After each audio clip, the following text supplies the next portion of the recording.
Welcome to another interesting episode of Diaspora News International. My name is Deborah, and if this is your first time of joining us, welcome. Please do not forget to like, share, subscribe, and do press that notification bell so that anytime we drop a video, you will be the first to know. Now, a lot of things have been happening in the country. It's making my head giddy, okay? I'm having a hard time actually keeping track of everything else that's been going on down there. Now, recently I saw a tape of a man who had the audacity to be in another man's country, i.e. Ghana, and declare a kingdom.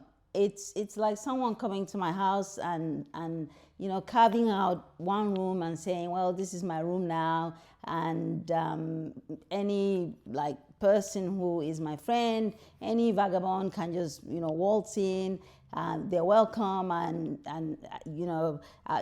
make himself or herself a queen, queenette, or whatever, or a king. I watched it and I was like, is this guy for real? I mean, and I've got many, many friends who are of that extraction, and, we never fail to notice that, they do have an expansionist tendency, whether Nigerians want to accept it or not. We just need to read the history of the Biafran War and, how they said, well, they were seceding and everything was fine. And then the next thing, they started to head towards Ore. And that was where they were stopped and asked, hello, are you seceding? If you're seceding, you shouldn't be heading this way. All right, comes the NSAS business, and runoff play, Obi milked his way in and managed to mobilize everybody and, somehow won the election. Now, number one, that tells me actually that elections are not all that rigged in the country, okay? If someone other than a Yoruba person can come to Lagos and actually win an election, I have friends here who are of Yoruba extraction who actually voted for Obi, believing that he was the messiah of that country, until the Panama Papers came out. And then it was all crickets, as we say here, meaning silence. So, we watched that program and I was like, no, I don't think the Ghanaians are going to take this sitting down at all. Zero. And true to it, the next thing, some politician guy was, out there saying, they had no rights, and the full video is there for you to go and watch. And, I can't pronounce his name. He's had some interviews with Damina, and I love that guy's style of interviewing. Very professional. He asks the or follow-on questions, and he really digs into you until you answer the question. So, but in this case, I even felt he was a bit reserved, maybe because of the relationship he has with Abel Damina, whom I believe he truly respects. And then to compare that with, you go to, let's just say, Abuja. Nearly every major structure, the last time I was there, nearly every major structure I asked, oh, it's an Igbo man that owns it. Oh, it's Emefiele's wife that owns it. At that point, he was not yet arrested. He was one of the big guns. They said, it belongs to the wife of the central bank governor. A whole village. And she was building an amusement park.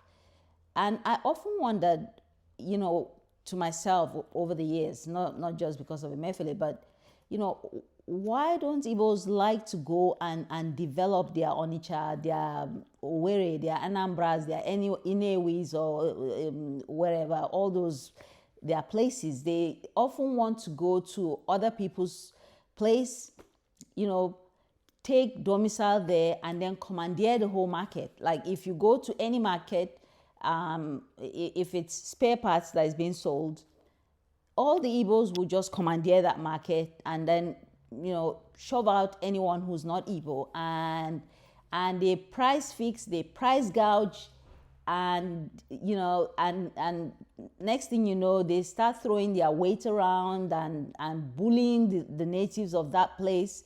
So it wasn't a surprise to me when Emefiele built over 700 duplexes, was nearly completed in Abuja. And when I heard it, I was somehow surprised, but somehow not, because they are known to not want to go and develop their place full of gullies and erosions and what have you, criminals and all these kind of things. They want to come to other places where things are much more calm and relaxed, and then they take over everywhere. I remember the estate where I lived before I left, and I visited not long ago. I remember even back then, they were just all over the shop. And if they saw any land, I don't know how they did it, whether they had a co-op or whatever, they just quickly, went, brought the money from God knows where, and you are in the process of negotiating for it. The next thing is that it's been sold to one Obi or one